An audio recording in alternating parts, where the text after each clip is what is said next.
Hello. Hi, everyone. Welcome to your last session, your last breakout session of the day.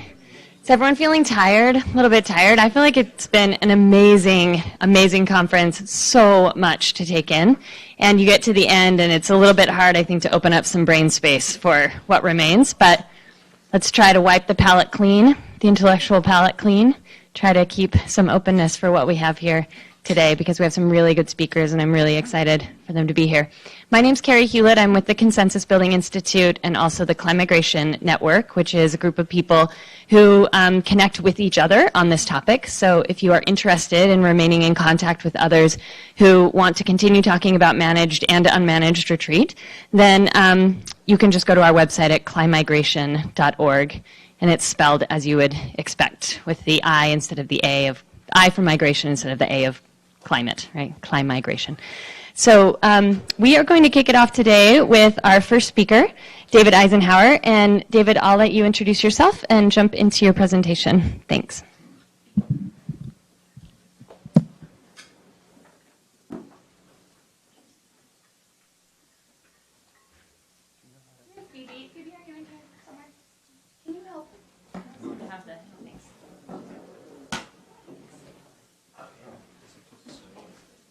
It's just this.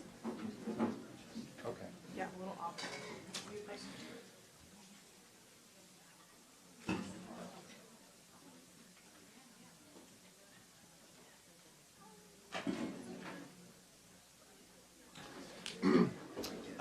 Okay, so thank you all for being here. Okay, so thank you all for being here. My name is David Eisenhauer. I'm at Rutgers University. So what I'm going to talk about today is sort of a little bit speculative of what I want to do. So a lot of this is coming out of the research I did for my dissertation, which I recently defended. So this is sort of thinking about what I want to do over the next couple of years, and in particular thinking about more transformative adaptation that might occur in the New Jersey Shore region, including retreat. So I want to begin this presentation with a brief sort of anecdote of a report about the future of the New Jersey Shore, and then I want to provide a little bit more what I mean by imaginaries, and then talk a little bit more about how climate change has become part of the imaginary of the shore of New Jersey, and then really dig into this concept that I'm referring to as imaginative fit and interplay. So the report that I want to talk about, it came out of a conference that was co-sponsored by Rutgers and the state government of New Jersey, and it brought together policymakers at every level of the state, from the governor's office to municipal officials. It brought together stakeholders, coastal scientists, and members of the public to discuss the future of the New Jersey Shore. And I just want to highlight an interesting quote, which hopefully it's readable, but there is a growing concern about the folly of developing on the shifting sands of the shore zone, especially on our dynamic barrier islands. Inevitable sea level rise, coastal erosion, and westward migration of the barrier islands characterize the unstable nature of the shore zone. It is becoming increasingly clear to coastal managers and local decision makers that their plans are effective only if they recognize that constructions of society in the shore zone will be encroached upon by the migrating shoreline. Attempts to stop these natural processes have been expensive and largely ineffectual. So I use this quote sometimes when I'm teaching undergraduates, and I often have them guess when this report was published, which I didn't mention. And to move quickly, I'll just say 1979. So a few other things that are interesting about this report that I just want to quickly highlight here. So one of the recommendations, move away from barrier islands. So retreat from the most vulnerable places.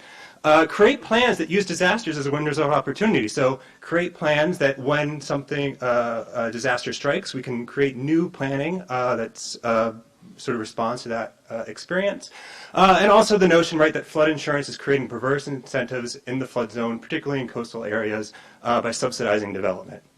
Things that we've probably heard a lot about over the past couple of days, right? So these are, 40 years ago, this is what this report found. And again, it brought together the right people. It put the right people in the room. And yet, right, despite this 40 years of knowing this, developments continue to pace in New Jersey.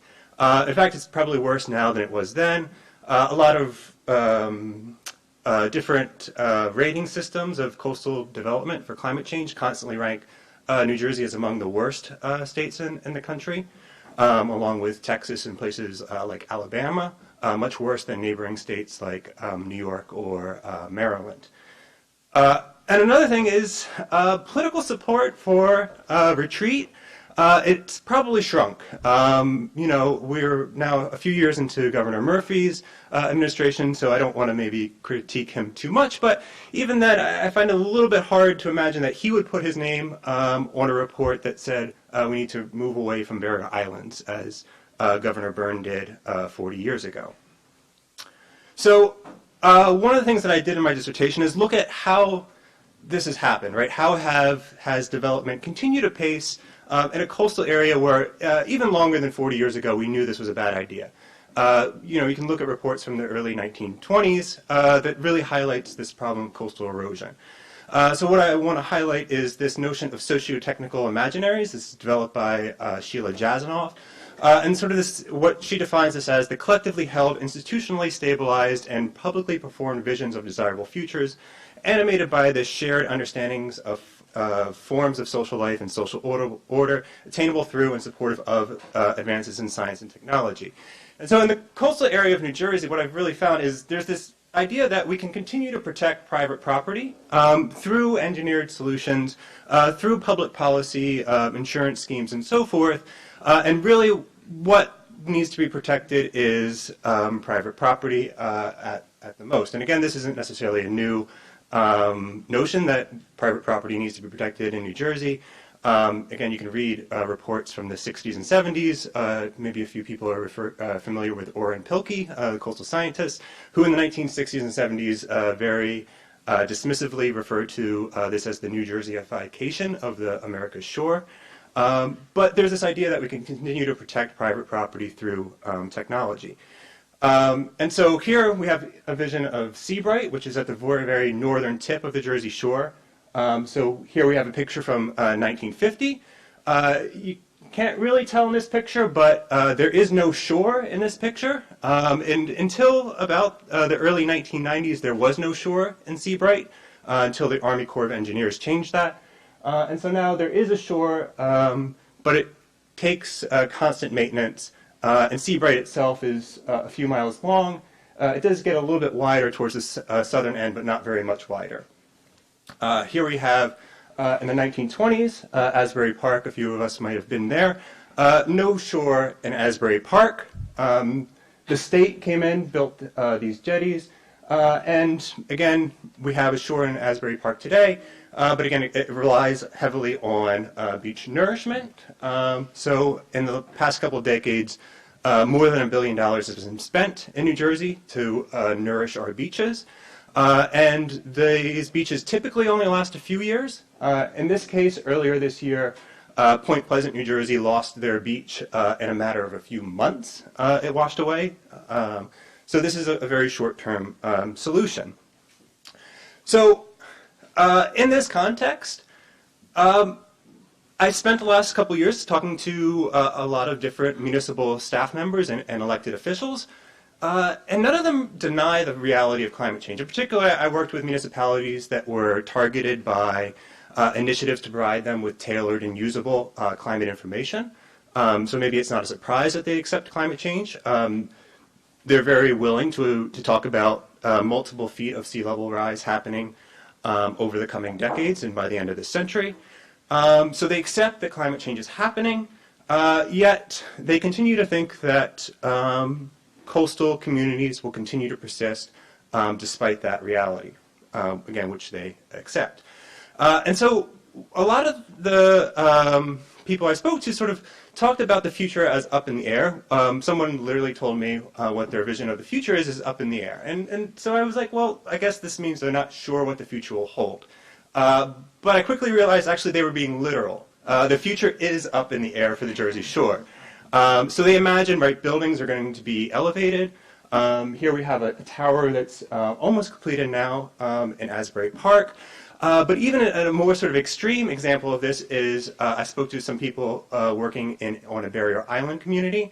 And they sort of imagined the raising of the entire island, where every time a storm comes in and destroys buildings, they'll be able not only to rebuild the buildings that are destroyed, but every time that happens, it's an opportunity to bring in more fill to literally raise the elevation of the island. So that over time, every time a disaster strikes, the island itself will become higher. And so as I mentioned earlier, these are communities that by and large were targeted for these sort of decision support initiatives with either nonprofits, government agencies, university initiatives, to take climate science and tailor it to their needs. And so there's a real rich literature and a really valuable literature on usable knowledge and how you can fit it to existing decision contexts, and so it interplays favorably with existing knowledge systems. And this, I don't want to demean these projects. They've been actually pretty successful. Again, people accept climate change is real. They're beginning to think at least about some incremental changes. But when we're tailoring and translating this climate information to existing decision contexts and knowledge systems, right, they're being also tailored and translated to these broader imaginaries, right? So this socio-technical imaginary that imagines that technology, either existing or future technology, will allow these communities to persist along with public policy like flood insurance. And again, to hark back to or to point backwards to 40 years ago, right? We can also understand that conference that brought together these stakeholders as these type of initiatives, right? It sort of met many of these design ideas that we now advocate for in the present. And despite it, right, developments continue to pace. And so, in a lot of the municipalities that I talked to, there were, some discussions of retreat in the very sort of background. It wasn't something that people were excited to talk about for the most part. And when retreat came up, it sort of took two forms. The first was an idea that, yes, proactive retreat is needed, but it was just literally impossible for them to imagine how to implement it, at least in the present or the short term. And a lot of times, these discussions took the form of what was referred to as NIM2, which stood for Not in My Term of Office. So elected officials would not, create retreat policies because they'd be elected, or they wouldn't win re-election. There's a little bit haziness to that I can maybe talk about later. And the other was the sense that retreat would happen once and only once property had no value. So eventually, property wouldn't have any value, and people would move away from the coast, right? Probably not the most desirable form of retreat. So instead, right, largely incremental adaptations are being pursued. And again, I don't want to completely dismiss these as not valuable, right? It's better than nothing. And so, right, this is taking the form of elevating houses, resilient infrastructure, and some dune and marsh restoration. But these type of ecosystem projects typically take the form of something as seen in this picture, right, where it's immediately next to a hard structure, right? So these aren't dunes or marshes that have the ability to retreat backwards or inland as the sea level rises. So, right, these are very short-term solutions where they're not going to be able to deal with long-term sea level rise. And so there's a real risk, I think, of these type of incremental adaptations leading to path dependencies. There's a really great article by Bloman et al. About this. And this is, sunk costs and so forth. But there's also this risk, I think, of sort of mental and imaginative lock-in. So this sort of persistence of these maladaptive imaginaries. And this has led me to sort of think about beyond informational fit and interplay to sort of how knowledge about climate change interplays and fits within these type of imaginaries. So I sort of have, again, this is where my research is becoming a little bit more speculative and forward-thinking of what I want to do, is developing this notion of imaginative fit and interplay. So this purpose here is to help guide and design conducting of collaborative knowledge production initiatives, so the type that these municipalities have been participating in. And with the explicit goal of helping to catalyze transformational pathways of change, so not just these sort of incremental shifts. So when I talk about imaginative fit, I'm referring to how narratives about climate change resonate within already existing senses of belongings or the norms imaginaries that structure these sort of individual and collective behavior, identity, and values. So these already ongoing stories, which in part reflects that existing socio-technical imaginary, but it could include some others. So partially this builds off of the work of the political scientist William Connolly, and he refers to belonging as the feeling of comfort that comes with a sense of layered fit between self and world, between collectivity and world. And so I sort of see this as dealing with what Wieland et al. Have referred to as the narrative gap of climate change by composing information that weaves into these pre-existing cultural narratives and meta-narratives about how the world works and where it is heading. Interplay, on the other hand, I see as resonating with emerging and often incoherent and very frequently disorganized movements of denormalization, of becoming, or something that's trying to create something fundamentally new. That already exist in these communities, but again, it's very disorganized. So in New Jersey, some of the things that I've come across, right, is restoration of habitat efforts. So there's a lot going on. Again, it's done in a way that's often framed as protecting private property, but there's some people who aren't particularly keen on that. Fights against oceanfront development and for public access. Concerns about wildlife more generally. And, you know, some growing, again, very, very disorganized movements calling for coastal retreat. So how do we develop knowledge that interplays with that? And so, you know, there's obviously some tensions here, right? Too much imaginative fit might reinforce these unsustainable and unjust socio-technical imaginaries. And too much imaginative interplay might fail to gain a foothold in prevailing practices and narratives, right? If it's too new, if it's too radical, right, it might not gain purchase in these communities. And I think I'll leave it at this because I'm about out of time. And again, returning to William Connolly, right? So I think, you know, this quote kind of highlights a lot of what I'm trying to get at here, right? Today the question becomes how to renegotiate persistent tensions between freedom and belonging during an era when fateful intersections between the social organization of life and planetary processes with their own power have again become so palpable. Right, so in these coastal areas, right, there's significant tensions between individual goals and you know, collective well-being, between humans and sort of these broader non-human forces. And you know, I think exploring these tensions can lead to creativity and can lead to some transformative change. And hopefully maybe we can talk about this a little bit later because I think I'm out of time. All right, thank you.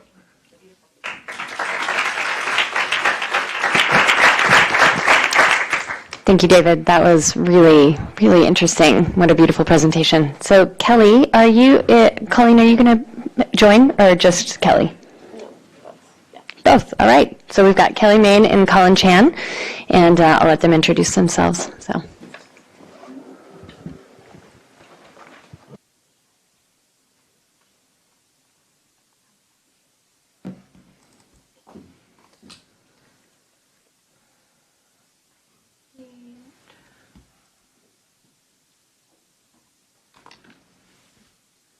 Does that look right? Yeah. You have to move yourselves toward the mic. Great, thank you. Hi, my name's Colleen, and that's a virus notification. And this is Kelly, and we've been working on a project together called Eastie for Eastie, a toolkit for engaging communities on managed retreat. And so I guess I'll talk a little bit about that. So traditional managed retreat projects do not often take into consideration community coherence or community agency in redesigning the coastline. That is not what we want. Okay. So a community-based managed retreat dialogue and design process is a viable first step in climate adaptation. So that's where our project is kind of situated. Eastie for Eastie is a project between community partners and urban planners to co-create a toolkit to discuss long-term climate impacts and managed retreat in East Boston. So we're here today to talk about the tools that we've been working on in order to begin a conversation with community members before disasters occur. But before we get to that, I want to take a bit of time to share my very abbreviated thesis work that I just finished 2 weeks ago. And it was on this conversation between around managed retreat and social justice. So before Eastie, I want to introduce why this project that we're doing is a really important example of a just process for anticipatory managed retreat. So when we talk about retreat and also other planning processes, we often hear things like having hard conversations is hard. Public officials might even say that they can't have these difficult conversations. That this is understandable. From officials, it might be an impossibility due to political or financial reasons, and for others, it could be fear of death threats, anger, passionate reactions from a number of community members that threaten the community's right to place, sense of belonging, and maybe even their core identities. The point I want to emphasize at the beginning here is not that talking about retreat is easy, but because it isn't, but it doesn't have to be as hard as we think it is. And one of the ways that it can be less hard is by reframing the way that we have conversations with folks in the early phases of climate adaptation work, and to focus the conversation around the issues that matter to them, which is about the present. About asking people about how they feel, what they value, what they're concerned about, and what their vision is for the future. But first, the literature. But actually the language that is used to define retreat is really important. So I looked at a whole bunch of definitions for managed retreat, and I found some pretty interesting things, and there's a lot of implications around justice because of these definitions. So among all the definitions that I kind of looked at, there's an absence of a universal agreement about what managed retreat is. So among academics and even practitioner-based documents, there's no really like cohesive understanding of managed retreat. And most fundamentally, managed retreat definitions don't center on people. So of the definitions that I looked at, only half of them use the word relocation, referring to a place where people can go to. And also only 2 of the definitions that I looked at even mention people at all in the definition. So people are not universally centered in the definitions of managed retreat, which reveals why it is so difficult to analyze, let alone implement retreat through the lens of equity and justice. So how can a process be just if it doesn't center around communities? So in talking about justice, kind of talking about things that are brought about by grassroots and movement organizations, so Climate Justice Alliance or NWACP, and both recognize that justice requires a just transition, that it is as much about the process as it is about the outcomes, and both recognize that justice requires that we are conscientious of our past and present and to practice that for creating the future. So this is also emphasized in a 2016 EPA report that says that there's 4 different ways to achieve justice: meaningful involvement and procedural justice, distributional justice, justice of capabilities, and recognitional justice, which I'm going to fly by because we don't have time for that. But that can be summarized in a couple of actions, and these is what I say are the critical components of justice that we can ask of a process. So a process that is explicit in the recognition of historic neglect or systemic disadvantages, so why people are where they are, creating tools for co-creation and shared ownership, vision and metric creation with affected community members, and the use of an unhurried, deeply democratic engagement process. And to pause, it's imperative that we realize that there's currently a deep disconnect of the understanding between justice between climate adaptation planning and these grassroots organizations. So practitioners tend to lean towards emphasizing the use of indicators, social vulnerability indexes, data metrics, etc., whereas organizers use process-driven actions such as power building, relationship building, addressing past harms, and this language of transformational change. So my thesis basically argues for a reconceptualization of managed retreat towards the goal of achieving justice in a managed retreat process. So our current practice, managed retreat is conceptualized as a focus on how to achieve an outcome by only assessing the current and future state. So what needs to be done is what is facilitating that transition, so easements, setbacks, buyouts. So this framework leaves out the opportunity to create a process that is in line with the language of justice and practice of designing for the margins. So a major failure of retreat, as it is conceptualized today, is that the language places itself in direct conflict with the language of social justice. So justice is about a just process, whereas managed retreat is about an outcome. Justice is about the present, managed retreat is about the future. Justice is about how to change the present because of historic practice, and managed retreat is about how to move from the present to a future state because of a future problem. Justice is about collective and systemic liberation. Managed retreat is mostly implemented at an individual or household level, and justice is about power building, agency, and ownership, whereas managed retreat is about being managed. So justice demands that we move away from that definition and implement tools that are embedded in these ideas of justice that we already went through. So it's about how we got here, where we are, and where are we going. And so this is what my thesis proposes, which is that we use our tools as a way of supporting managing of a retreat process that answers these questions in using like recognitional justice, procedural justice, and distributional justice, which is like creating all these different powers in the community. So this is just summarizing. It's all aligned. And if we use the critical components of justice that I identified before and some of the critical components of managed retreat that we understand, having a location for people to go to, making sure that there are the right actors, making sure there's a vision for the future for what's left behind, and having the right time scale, then we can align the goals of both managed retreat and justice. So, where does Eastie for Eastie fit in? So our project is really focused on procedural justice. So there are a number of tools, planning tools, that can be used to kind of align these two things together. And our project is really focused on how to create this aspirational practice of managing a process by creating the engagement tools and methods that we need in order to ask those questions. Okay, so Eastie for Eastie, if you recognize by the title, takes place in East Boston. East Boston is historically a community of, immigrants. Today, about 58% of residents identify as Hispanic or Latino, and only 31% of the population speak English alone. This gateway community faces many environmental justice issues related to its proximity to industrial ports, such as Boston Logan Airport, as well as the legacies of heavy industrial activity.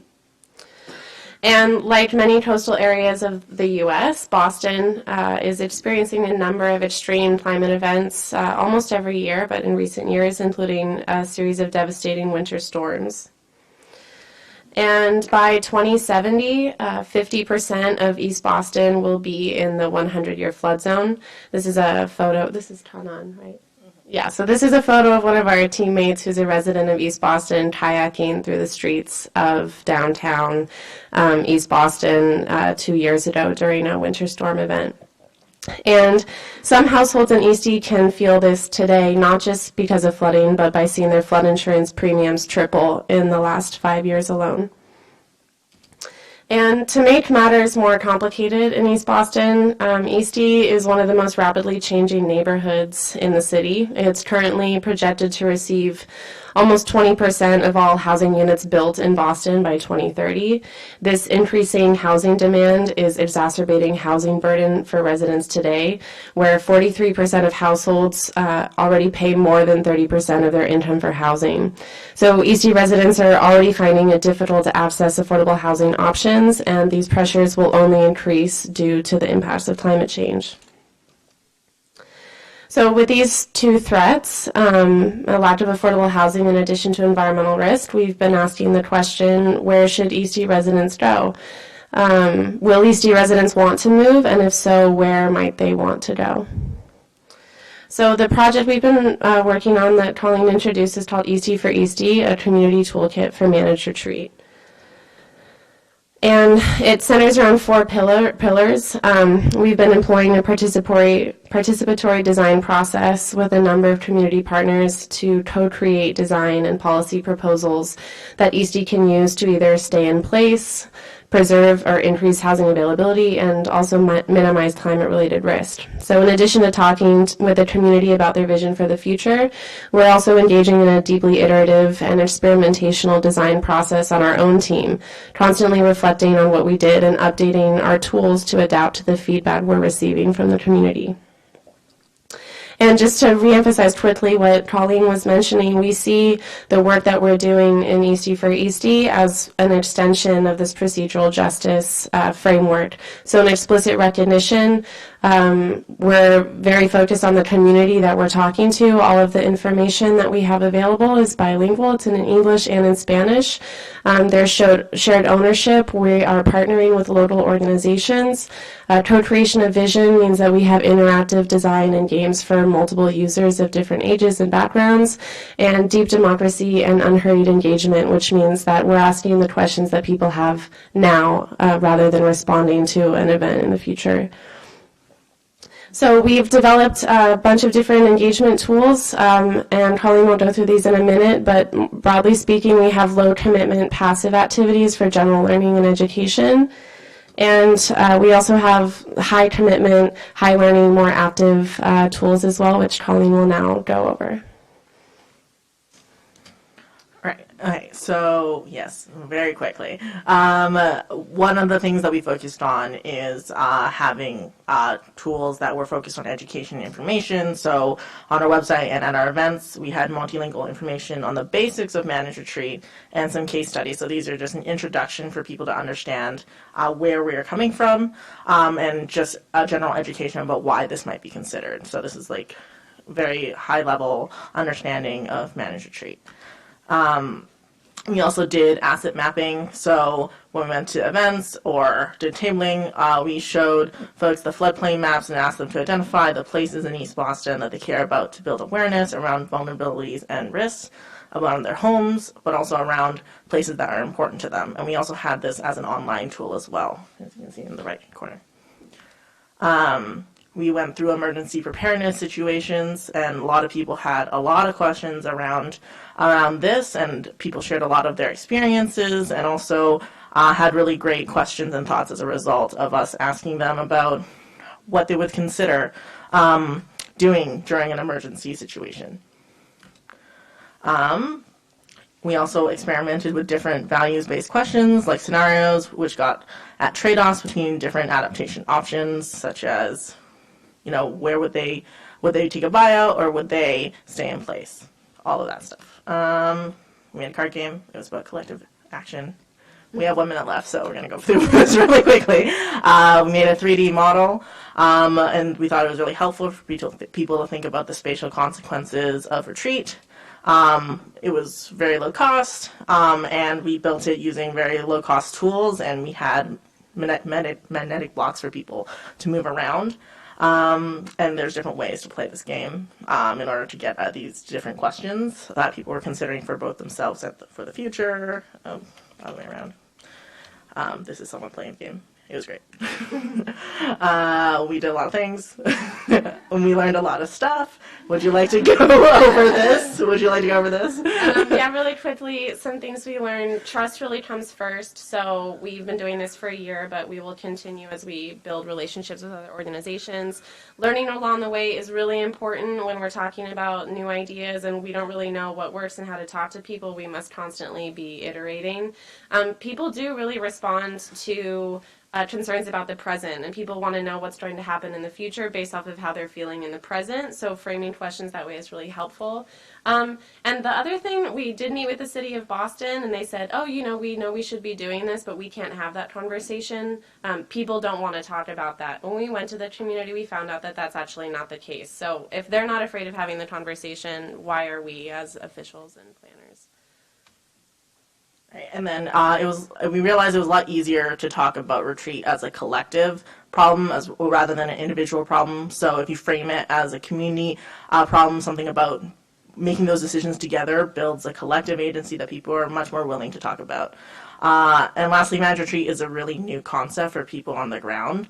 So got to build those relationships, understand and talk about the present concerns, and keep asking these questions and changing the questions and figuring out what's happening on the ground in order to have this dialogue.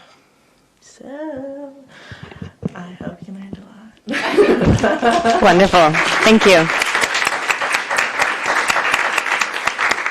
Thank you, Collyn and Kelly. We did learn a lot of stuff. It's really good. No, thank you. It was really great. We're going to go next to Joshua Vincenzo, and he's at the Earth Institute of Columbia. So thank you, Joshua.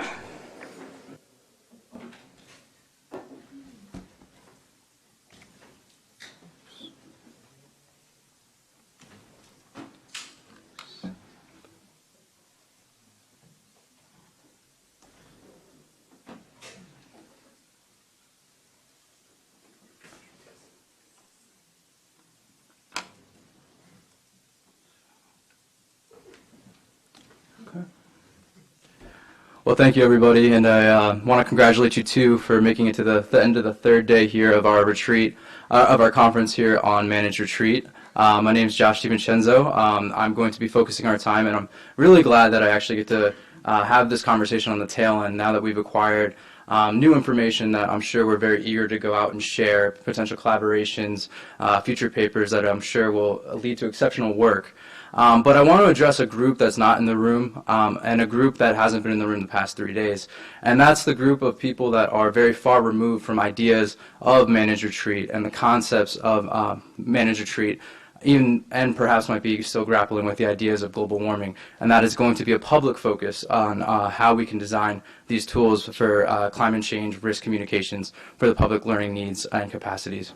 At the National Center of Disaster Preparedness, I work as an instructional designer on several curriculum-based projects around economic recovery and housing recovery, and we have a really distinct privilege of spending time with the American public on these very difficult concepts. So we get to really gauge what is working and what could be improved from an educational standpoint around what will eventually be this collective action and response. However, we do like to focus more on the preparedness side of that aspect. We also work with a robust web-based and distance training program where we're focused on the individual learner and their relationship with technology. But with technology, we have a very nice luxury of when we do something incorrectly or we take something too far. I was hoping I got the alert pop up during my presentation. It's the first time you ever hope for a technical difficulty, but here are some. But technology is able to tell us in our own language and very succinctly what is going wrong. Unfortunately, with climate, this message, for better or for worse, does not exist. Instead, we have the climate that shows us its power. It shows us what it's capable to do, and oftentimes these extreme events that are happening with more and more frequency. And for the American public, this is often the symbolism if they don't have the climate science background to give explanations to these events. So I want to step back before addressing potential recommendations for a pedagogy for managed retreat and talk first about climate change in the American concern. So I'm going to cite in these next two slides from a report out of Yale and George Mason. It is called Climate Change in the American Mind. I suggest it if you are going to be engaging the public in further initiatives around managed retreat. I'm going to share just some highlights from the report here. One finding was that most Americans think that global warming is a relatively distant threat, although a growing percentage are coming to understand it harms people. Two call-outs on this chart here in response to the question, how much do you think global warming will harm? You personally is a very small percentage. We see that 12% and 28% believe that global warming will cause a great deal of harm at a moderate or a great level there. And then on the other end of a higher percentage, we see 70% that are in agreement that future generations will be harmed by global warming. These are both, from an education and instructional standpoint, very important findings. The fact that at a personal level the perceived harm is relatively low is an obstacle when it comes to designing learning initiatives and interventions. And then future generations is also an abstract concept because these future generations are either materializing now or are far off. So to educate to an abstract concept, as we see with themes of climate change, is pretty difficult. The next one is that fewer than half Americans hear about global warming in the media or from people they know at least once a month. I'm not going to address the media information just right now because that would be a completely different conversation and probably its own conference. But I'm going to focus more on climate change in American discourse. So we see an alarming statistic there that 68% fall in the categories of never, several times a year, or once a year, to the question of I hear people I know talking about global warming. So there is this gap that it hasn't yet entered into public discourse, public conversation. So ideas of managed retreat do become a little bit more difficult to communicate. So I will admit I am a representative of the adult learning community, and I will also be the first one to admit that we do a very poor job of sharing our theories and theoretical frameworks, especially in times where they could be of valuable use. So I'm going to share one theoretical framework with you today that has potential for application in any type of training, and this is going to be Knowles' 4 principles of andragogy. He refers to andragogy instead of what some of us may be familiar with as pedagogy by making the distinction that adults do indeed learn differently than children. We have to be very cognizant of this due to the fact that oftentimes when we're tasked to design an educational experience, we'll replicate a K-12 classroom. We're all a little bit guilty of doing that.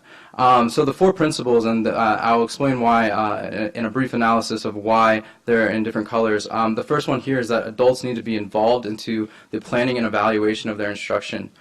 In the context of managed retreat, this is a little bit difficult in the current state, as if 68% are not even talking or hearing about global warming, inviting them to the table to plan and evaluate their potential instruction around managed retreat is very difficult. The next one would be experience provides the basis for learning activities. We find that this is both a good thing and a bad thing at times. Adults bring a reservoir of knowledge with them. So, for example, if they haven't experienced flooding, for example, they might have a difficult time conceptualizing rising sea levels. Adults are also more interested in learning subjects that have immediate relevance to their professional and personal lives. I'm going to spend some more time on that specific point in the next few slides. And then the last principle that's here in the purple is that adult learning is problem-centered rather than content-oriented. And this is a really good call-out, but unfortunately, what this one takes is the actual event to occur, the problem to be here in the present before this becomes a strategy. Although for the academic community, this would be a great strategy for any type of multidisciplinary work that would come out of different disciplines. So to break that down in just very simple themes, any type of adult education initiative should have involvement, experience, relevance, and be problem-centered. So I'm going to talk a little bit about the narrative that we've seen at the National Center of Disaster Preparedness. We've been at the work in terms of education on disaster preparedness for quite a while. These are some numbers from our learning management system, and a learning management system is simply just where we house a lot of our web-based content. So you can see we do have a significant amount of growth year to year, with 2017 even hitting 4,009 unique registrants. But the takeaway here is that since then, our priorities from a learning management standpoint have shifted. So in 2016, we actually stopped adding new courses. There hasn't been any comprehensive marketing campaign to engage learners and bring them to this learning management system. It's just pretty much stagnant, standing there. Yet in 2017, we have 4,009 new users, and 2018, 3,606 new users. Why this might be Of course, there's been no stoppage of natural disasters or events that would want communities and learners to prepare more. So these are just a list some. This isn't an all-encompassing list, but this does give some explanation to why the demand for this type of training, this type of learning is increasing year to year for the most part. So a closer look of some of the strategies of applying some of Knowles' principles to our work in the National Center. We had a course out. It was called The Nurse's Role in Climate Change. And when you have these types of deliberate and intentional learning interventions, you have the opportunity to really embed perceptual questions. So we evaluated on the question, this course improved my understanding of climate change. So we got two metrics out of that. One was the course effective in its instruction, but also was there any agreement on climate change as a concept. And as you saw briefly in the earlier charts, getting strong agreement on any type of perceptual question around climate change is pretty difficult. Although we were able to report that 81% felt in the strongly agree to agree, 3% strongly disagreed to disagree, and 16% were neutral. Just to show that in a different visualization that we have this here. It is important to note that this is this is what in the Kirkpatrick model of learning evaluation, this would be a level 1. So we're just looking at the attitudes of learning. So despite this being a pretty decent win in terms of attitudes, there does need to be further work to see in terms of competency as well as behavioral shifts that occurred because of a course designated for the nurse's role in climate change. So with that, I'm going to just briefly walk through early recommendations for a pedagogy on managed retreat. The first would be understanding the way in which the public engages and disengages with information. So I'm sure on that title screen there might have been some laughs that there was a beer, and that was an article called Don't Save the Planet for the Planet, Save it for the Beer. Just understanding the different modes. So I know at this conference, for example, we've seen a lot of clips of news articles. We have to be aware that not everybody necessarily will read those new types of news articles. Again, I wasn't going to get into the media subject in this talk, so I'm going to move on to number 2. That's going to be collect and analyze data with a learning management system. That is purposely in parentheses because you don't necessarily need a fancy learning management system, but anytime that you have these touch points with the public where you are getting more knowledge and insight around their perceptions of ideas of climate change and managed retreat, be sure to be recording that and holding on to that over the years. Number 3 would be create learning experiences that facilitate self-referential processing, i.e. professions. So this was going back to what we found with the climate change course, deliberately focused on the nurse's role. By focusing on their profession, going back to Knowles, that it had relevance to their professional lives and or personal lives, we were able to see the results of agreement that that climate change and how we instructed climate change was effective. So if we can create that self-referential processing, and this also will go back to the point that we do have a very low percentage of people that could perceive climate change as a personal harm, perhaps because there has been not this personalized approach. The 4th point would be prepared instead of react to retreat within communities. Once they're in the process of the action of a retreat, the learning process is going to become quite significantly more difficult. You're going to have people that are in a sense of turmoil, that are going to really be approaching any type of training with tunnel vision, opposed to really trying to adopt and internalize any information that you're sharing. The 5th point would be leverage formal and informal learning opportunities. So any training around retreat doesn't necessarily need to occur in this classroom. We saw, for example, that there's such a high percentage of people that are not even talking about global warming. Share the information about this conference, of course, in your professional circles, your scholarly circles, but also share it in more of those familiar personal circles as well, just to make some traction there in more of an informal learning environment. And then the last one is understanding the learning profile of vulnerable and historically underserved populations. It looks like Eastie and Eastie, you guys are doing a fantastic job of doing that, of really taking into account who you're working with. Are there language barriers? What's the educational background? That there isn't going to necessarily be a one-size-fits all on this. I'm going to stop here, and if there's any questions, I'd be happy to field them. Thank you.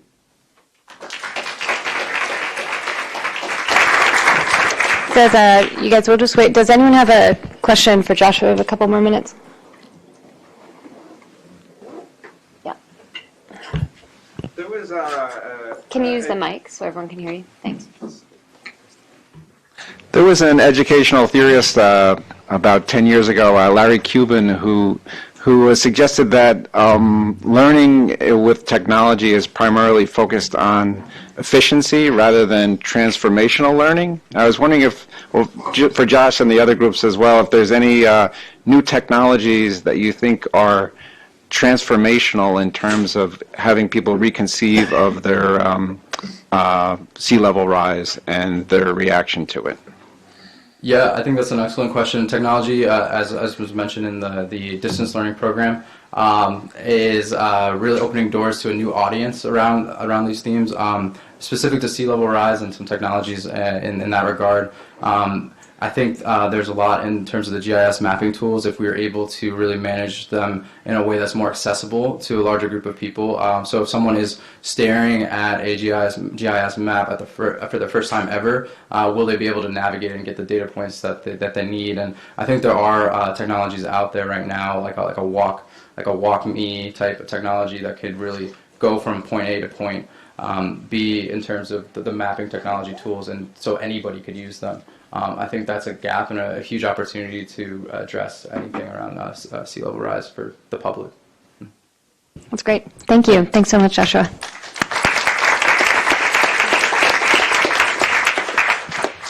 Next up, we have Ellis Calvin with RPA.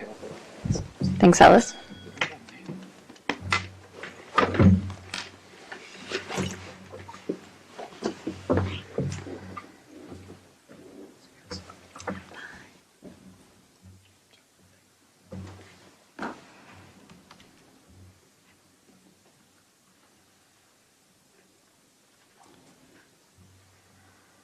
Great. Thank you, everyone, for being here. I'm Ellis Calvin. I'm Data Research Manager with the Regional Plan Association.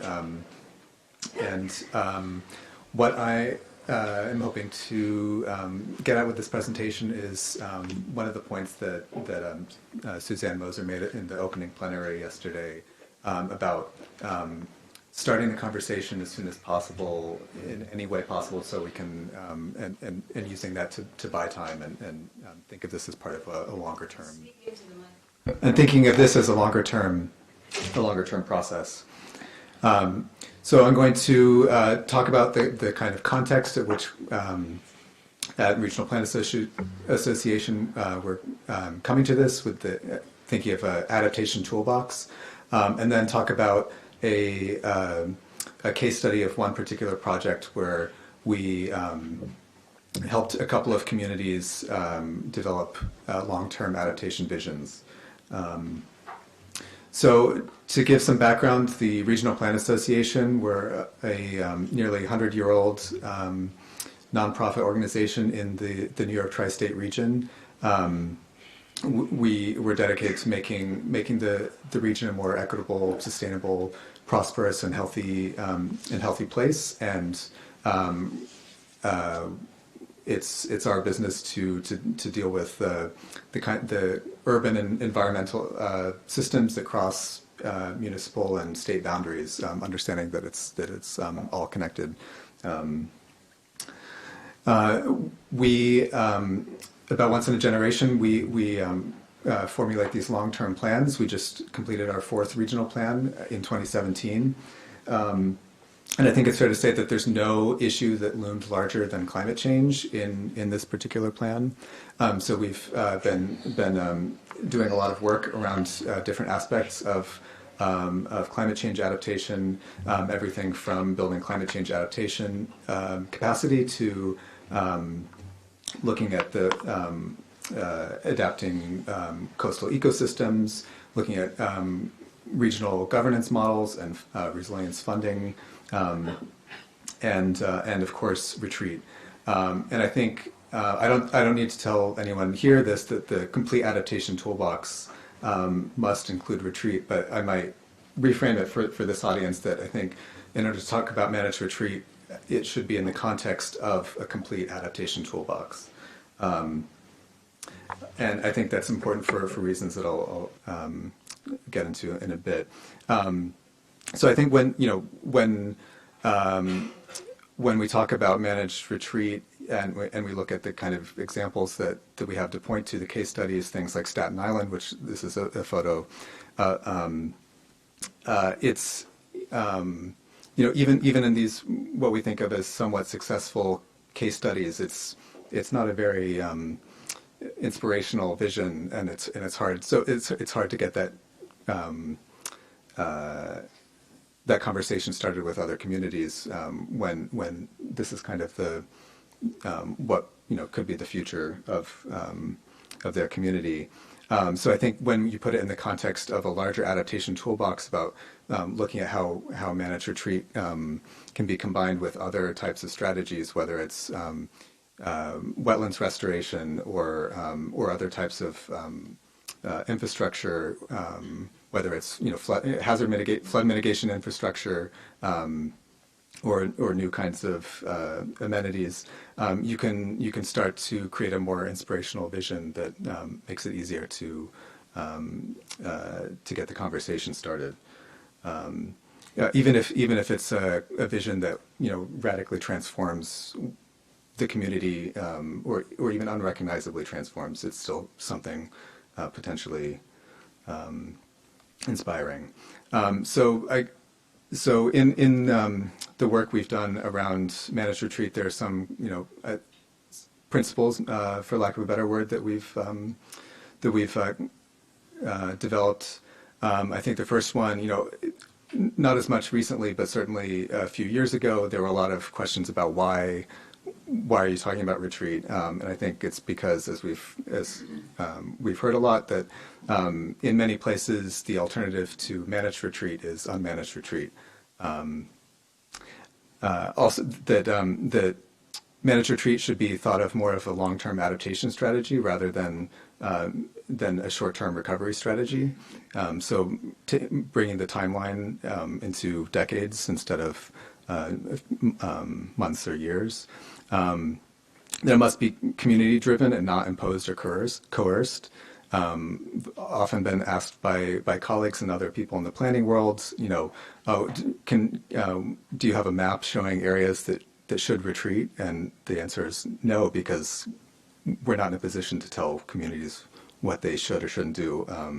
It should be more providing the resources for them to make their own decisions.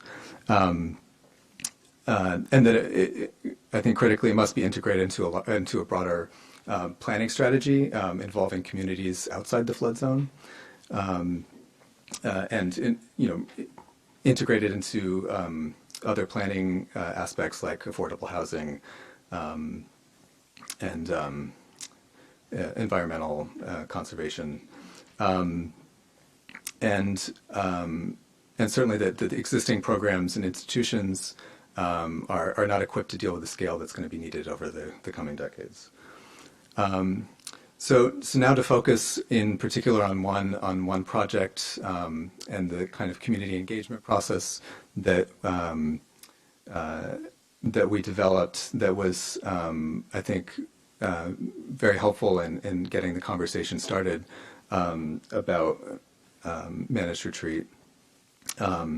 So we, in partnership with Lincoln Institute for Land Policy, one aspect of this, one of the things that we don't know as we're addressing already vulnerable marshes is whether, for example, the application of thin layers of sediment are actually giving existing marshes that are at risk of drowning a little extra elevation really will work, and for how long and where. So because we can add elevation, we can add 6 inches of clean sand onto an existing marsh that's at risk of being drowned in place, but we don't know essentially how function, whether we'll be able to, whether that will sort of prime that marsh system to be able to then build a biomass and start to continue to accrete, how long that will be effective.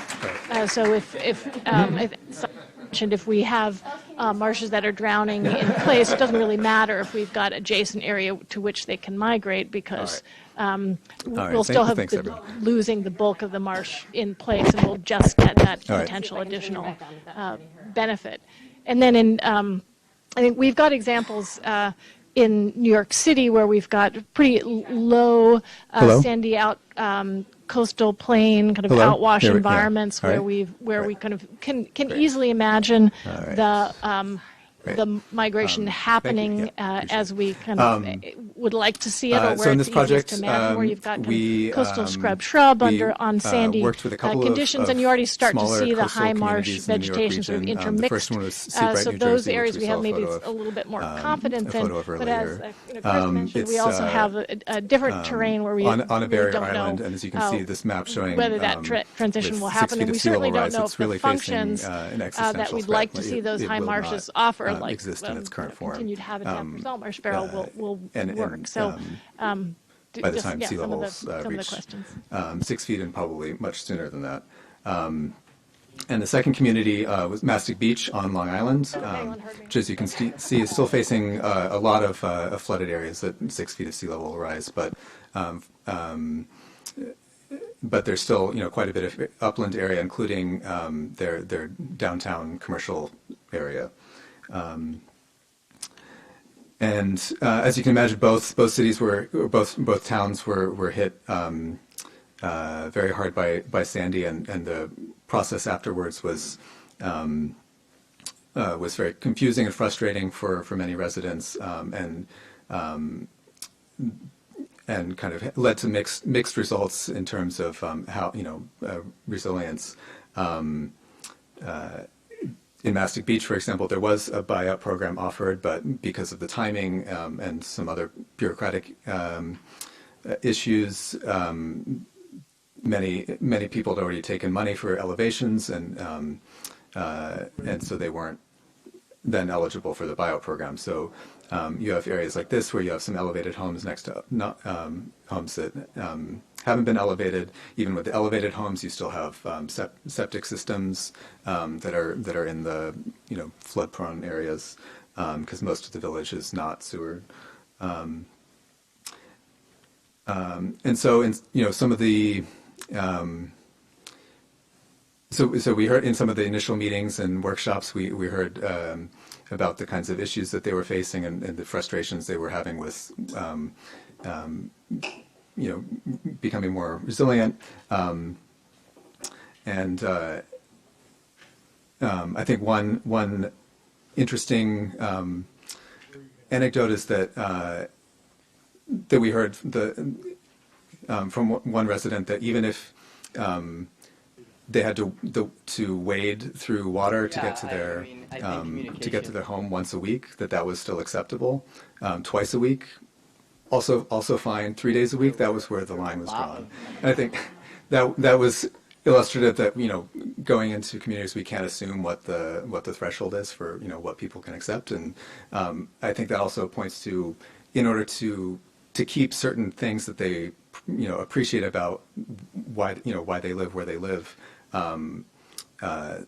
they might be willing to change change other aspects of their life in order to preserve those. So that was something that we kept in mind. So the question was, how do we start this conversation around long-term adaptation, including managed retreat? And I think there were a lot of challenges.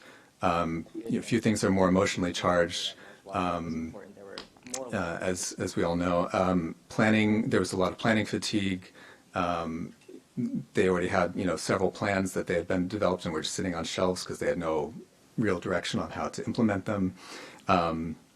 The long-term time frame was challenging, both because it's hard to think, it's kind of abstract to think in that long-term time frame, and also because you don't know what kind of funding or what kind of programs will be available in 20 or 30 or 40 years, and so it's hard to be concrete about what kinds of things you want in that time frame. The planning for uncertainty, not knowing whether 3 feet of sea level rise is going to happen in 25, 50, 100 years, and all the challenges around that. And then that these are complex strategies, so that not necessarily difficult to understand, they just take time to understand, that there's a lot to understand. So we developed a kind of game. I'll try to go through this quickly. So we condensed a lot of the different types of strategies down to and placed them on cards. Who knows how much? We had a timeline, a 50-year timeline that these were where we placed down the cards and on certain time scales, and there was a kind of budgeting mechanism to in order to create some prioritization. We also included the proposed projects, the projects that were already in planning onto the timeline, so you could see the kind of broader direction. A map of the community with 3 feet of sea level rise for more illustrating purposes. And then we had disruption cards, which I won't get into for time interest, but I think I meant to mention at the beginning too, we also, before we started the game, the first thing we did was ask for the communities to, or for the workshop participants to describe their vision, what they wanted the community to be like, given the reality. So at 3 feet of sea level rise, if this whole area is underwater, what then do you want the community to look like? And so then we were able to use those strategy cards to kind of get to that vision. And it was interesting. There were very different outcomes in the different workshops when we broke out into different sections, which I'll get into in a bit. So we took those results, and even in cases where they were not things that we would have we would have necessarily recommended ourselves, we thought it was very important to be faithfully represent what the vision that the groups came up with, but we also thought it was important to be realistic. So, for example, with this team that had a more kind of engineered vision of the future, where they were kind of almost doubling down on the development along the waterfront, we also had to wanted to point out that this might involve lots of pumping stations in order to keep the water out as the area became lower and lower below sea level rise. Then there's an more environmental vision that saw the advantages of managed retreat and all the kinds of other things you could do with that, like wetlands restoration, becoming an environmental showcase, and even maybe using that as a kind of economic driver for like ecotourism. This was just kind of a framework we had in order to. I'll wrap up real quickly. The decisions don't have to be made right now. They can be based on decision points in the future, based on things like the rate of sea level rise. But that it's important to think about what the kinds of possibilities are now. So there are things that should be started in the near term, other things that can wait and be made down the line, as long as they're being thought of. And then very quickly. So the last thing we did after we presented these scenarios was asked the participants to envision themselves in this future, in these scenarios that we described, and write a postcard to a friend or family member that hadn't been in the town in a long time. And unfortunately for time, we can't read these, but there were some very poignant postcards that people wrote, and very quickly, so to wrap up, I mean, I think it's important that that we don't avoid the complexity, that we treat this as a chance to exchange knowledge and create more expertise, both among planners and the community. That we don't avoid the uncertainty and instead embrace that and show the different alternatives, which I think can create more inspiration, and that we don't avoid this kind of emotional response. Instead, we use it constructively. And I'll end there. Thank you.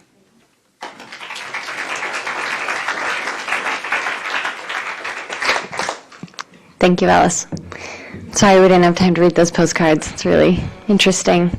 So Cameron Wake and Julia Peterson are with UNH, and Julia's with the New Hampshire Sea Grant as well. So thanks for being with us, you guys. How do I escape? Somebody want to drive this for me?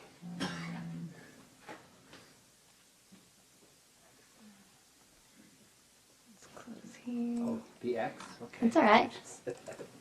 Oh. No problem. Right here.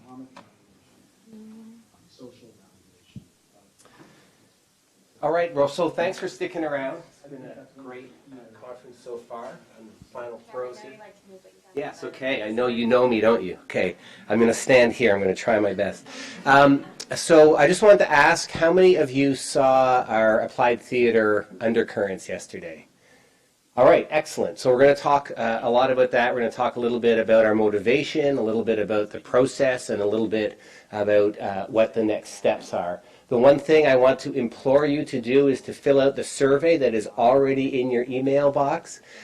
Because we really want to learn from this experience. And one of the things we're hoping we're doing is developing a model. And Ellis, I've never met you before, I've never seen your work before, but I could not imagine a better setup for our talk, is that how is it that we get the conversation started? And so what I want to do is start off with just a little bit of the motivation, and we'll do another little interactive question. How many of you have had a less than satisfactory interaction with print or television or radio media? All right, so I'm going to share one of my experiences that helped motivate this work. We just finished the New Hampshire Coastal Risk and Hazard Commission. We'd been 3 years working on a topic, 37 members, 35 unanimous recommendations, and I went in to talk to our local editorial board and sort of wrapped my answers in all this nuance based on my 15 years of learning about climate communication, and here's what the headline was. UNH climatologist, sell Portland South End homes now. I think we can all agree this is not a way to start a conversation about managed retreat. This went over like a lead balloon with all of the local realtors. I stopped doing presentations. I sort of hid from the media for a while. And so there was a motivation of this and many other things. But part of the notion here is this is not how we start the conversation. We have to be thinking differently. First time I've shared that myself publicly. It's still painful. But sort of building on the challenge that Ellis has presented and that we mentioned yesterday, right? It's if we really want to start having these difficult conversations, we really have to begin to identify multiple perspectives on managed retreat if we want to somehow get to that place where we have these productive conversations that maybe not lead to solutions, but at least to a range of different strategies. And part of our ability to move forward on this, Julie and I and our Power Play partners, was that we're part of this organization called the New Hampshire Coastal Adaptation Work Group. We've been around for 10 years now. We were formed after New Hampshire wrote its climate action plan and in response to that plan. And it's really a group of 20 different entities from municipal representatives to university faculty to, wow. For university faculty to engineers to regional planners and to state and federal representatives. So there was a place for us to actually experiment with a group of trusted partners, and this really sort of allowed us, I think, to pursue this idea. And Julie was just saying on the bus ride down here, it's like, can you believe we've come this far in a year? But in part because we have this really strong support system. Oh, great. So we looked at applied theater, and I do want to mention that the reason we even knew to engage this group was that they do professional development trainings on all kinds of topics, anything that involves difficult human interactions. For example, they do trainings on bias, they do trainings on holding public meetings, facilitating police interactions with the public, so those kinds of things. So we knew that applied theater might be an appropriate tool for us to sort of combine these, what we knew about risk assessment in vulnerable areas, what we wanted to know more about in terms of human behaviors and interactions, and then we have that engagement piece of connecting with our communities with these two, with these elements.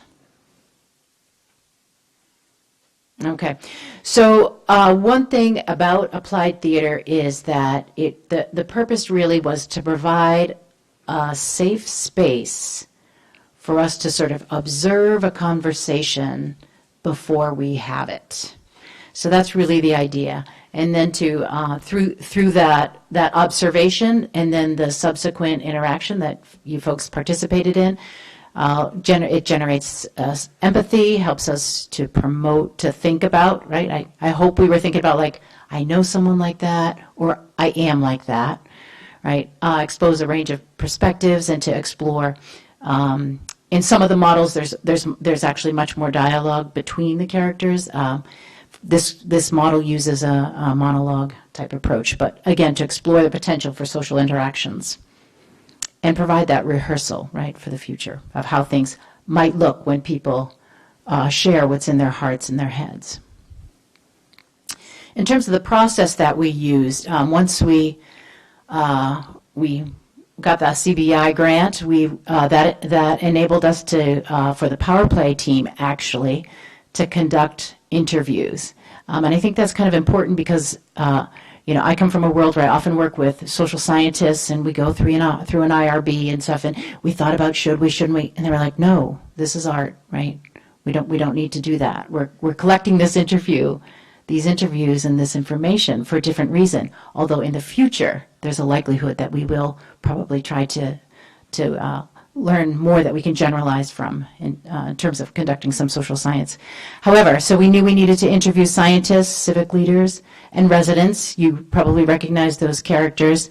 And also boundary spanners. And I will admit that many of the people in this room, most of our call group, the group that Cameron mentioned, we actually live in that realm of boundary spanner where we are trying to, that's our job, is to connect scientists, civic leaders, and residents. Then it was a matter of taking those interviews and creating scripts and developing characters with them.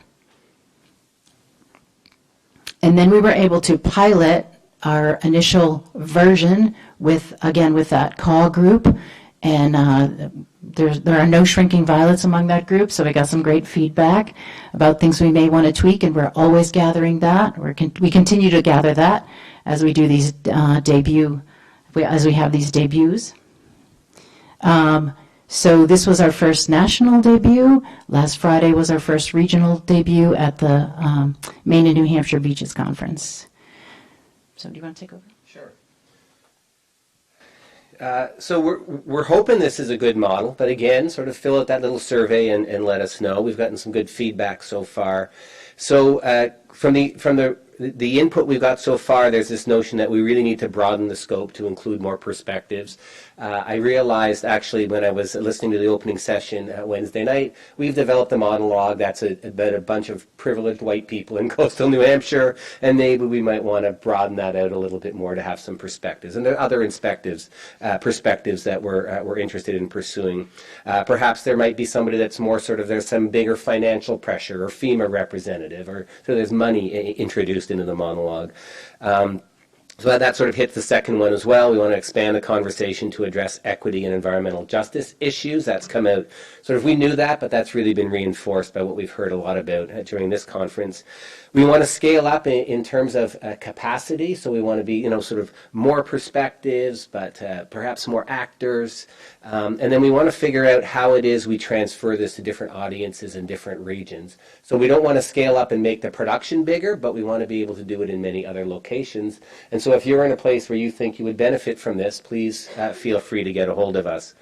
And then ultimately we want to evaluate the effectiveness not only of the undercurrents itself, so is it promoting more productive conversations? Is it leading to action? But also thinking about evaluating this arts-science approach. And we're pursuing that from two different perspectives.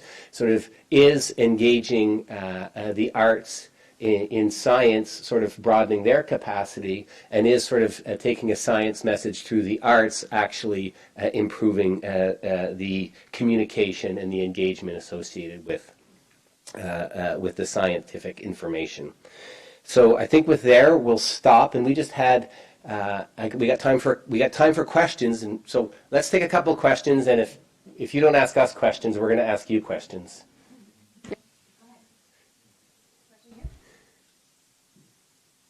Thank you so much. That was so interesting. I have a question actually about, what are some of the bases of knowledge that we can think about for engaging with people? So maybe not just connecting with science, but also thinking about other forms of knowledge, like traditional knowledge for thinking about climate change, and that climate science isn't the only way to know climate change, and it's not also maybe not the only way that we can engage with people. So I'd love to know sort of if you have any thoughts on how you could kind of broaden the base of knowledge when you're thinking about these engagements. So two ways I can think of. One is I think we've included that in our model with this notion of we never told the actors what they should do, but they went out and did the interviews. So to start with, we're actually asking them to go and find out sort of these local sources of knowledge.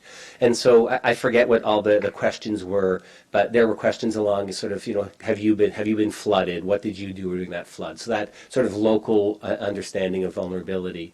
And then if we are successful at sort of scaling this up, we would think that those sort of indigenous ways of knowing would be a really important area that we'd have to pursue. And again, I see doing that as opposed to doing a whole bunch of research, is having people connect us to those audiences and having them sort of tell us what their perspective is instead of doing the research on it. Can I add a little bit? Yeah, please. Yeah. So I think our character Jimmy, did he not represent traditional knowledge in a way, sort of in an unsophisticated way, but the local knowledge and the local experience. In addition to, so in terms of what we think about as the scientific knowledge, I'm thinking particularly about risk assessments, right? We typically come into a community, show the community leaders, these are your risk maps, this is where you can anticipate flooding in 2050, this is where you can anticipate flooding in 2100, and this is a different way of saying that. Right? Yeah, the other David K., not yours. I have a question and then just a comment. The question is, and it's a little bit for other folks too, it's kind of as a challenge. I mean, it's the degree of trust building and engagement that is required to work effectively with communities in relation to the scale of the problems that we're talking about. And sort of kind of a continuing theme I have in the conferences is sort of essentially the scalability question about your program and all the other questions given the resources that are available. So that's the question, but just the comment that I wish I had more time to talk to you about was we have a similar program at Cornell called Rust to Green, which is focused on sort of upstate declining communities, and part of it is a program called Subprogram Living with Water. It has a slightly different model, and it'll be interesting to compare them, where instead of having actors do it, there's a theater group that does story circles, listens to that, and then and then creates a dialogue for the people who actually were in the stories to recreate themselves in their own play. So it's just kind of a subtle version of what you're doing that has a little differences. It might be interesting to compare them. Why don't you take the scalability question and come up here and have our other panelists come up while you're answering. All right. Okay, you guys can take your seats here. Yes, let's follow up on the different models. I would argue that we need a lot more experimentation in this science art space, and this is one example. I really appreciate your comment about trust, and I'd say that I've been working with Julia for over 10 years. We started out working on a flood project together through New Hampshire CA. I know a lot of those entities, so there's a lot of trust built up there. There's trust with the communities that we work in now. There was trust from CBI to sort of trust us with this seed money and really let us run with it. And so I can't imagine we would have moved forward without having that really strong sort of relationships and networks to start with, because it is, at least for me, it's been a huge leap. Oh, and trust with Power Play when we went to them and we said, oh yeah, we can figure this out. We know how to do this. And they were like, oh, okay. We've never done anything like this before. Thank you. So I'm going to take two questions and hope that they can answer both, but maybe they'll only get to one. So one here and one over there. Can you just both say them and then we'll... This is not working at all. Okay, go ahead. I wanted to ask, we have kind of a collection of people here who in various ways are gathering information about what people know and kind of disseminating that back to them. So I guess this is directed a little bit at Joshua, but to everybody. To what extent do you see, what do you see as the greatest opportunities and kind of broadest highways for soliciting information and almost creating formative evaluation at the same time? So trying to, if we're trying to collect what communities know and also be like, hey, this is climate change, and also this be perhaps kind of a testing process so we know what's sticking, what's not, what people are resistant to, what people want to throw out. What do you see, perhaps collectively, having been in this panel or just beforehand, things you didn't get to put in your presentation is the best way forward? Let's get your question and we'll add it in and then answer both. Sure.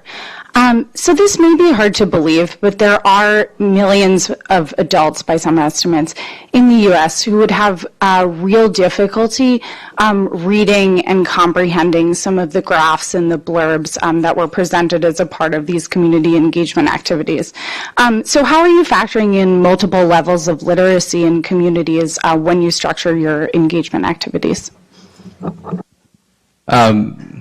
Excellent questions. To address the first question around more of the evaluation and different ways to go about that. So it seems like in terms of data points that you're looking to potentially collect from around one, did the training work, are perceptions changing, is going to be more on the qualitative side, and that's something that we've really have explored through various needs assessment types interviews of are we having this training just to have it, or is there actually a need? And a lot of that surfaces around learners actually just reflecting back on their own situation. So and in these types of interviews that are set up, a lot of this information is revealed quite organically by just walking them through their narrative. So when we were talking about the scalability of the narrative learning, it would be a lot cheaper and cost efficient to have all web-based training, but instead we understand the value of collecting those data points on site during these learning interventions,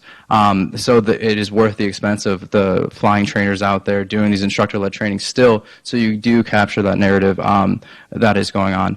And to address the accessibility question, it's a very great question. What we do right now in terms of economic recovery and housing recovery are courses that are working with at the federal level with the federal government. So they have very strict rules around 508 compliance. So any type of visualization, and 508 compliance is making sure that any of our digital resources are accessible to, for example, people that might have a hard time managing a mouse, for example, or our charts are set up in ways for people that might have difficulty with color schemes and things of that nature. So that is on the forefront, especially when addressing public learning needs of this idea of accessibility as well. Yeah, so I think that's a great question. I mean, like, obviously it's very hard to be engaging with a whole bunch of different people with different levels of ability to read, write, learn. And I think in terms of what we're doing, like, we have a lot of visual diagrams that we use in terms of print materials, and then we have the actual activity. So we emphasize a lot, like, coming to these events, going out into the community, being where people are, and to utilize that advantage in order to talk to people or use the physical activities that we've created in order to get people to understand what we're talking about, or maybe just to explain what we're doing, because I think like that in-person interaction is something that's really important. That aside, I also like being where people are and being able to talk to people on the ground is also like a big privilege thing, people being able to attend these events, when we're having those events, where we're having those events, and who is able to speak what languages. Those are also really important. And so it's definitely a challenge, but I think there are different ways that we can really address that through these various activities and just putting different thoughts into the time we put into actually engaging with all these different populations. So great question. Thank you, everyone. Good questions. I wish we had more time for more. So thank you to the panelists. Really appreciate your time and your expertise and the things that you shared with us, and especially all the time that you've spent with people that you're trying to learn from and you're trying to be of assistance to. So I want to thank all of you for being here. There is a closing plenary, and I'm just going to take the chance to promote it because I'm in it. So the closing plenary has Bill Selecki, who is at Hunter College and also was one of the co-authors of the IPCC 2018 Climate Change Report. He'll be giving 5 minutes of remarks. I'll give 5 minutes of remarks. And also John Sutter from CNN will also be giving some remarks. So it's planned to start right at 5. It surely will not, obviously, but I'm sure it'll start any minute. So I think it's in the big room. Thanks, everyone.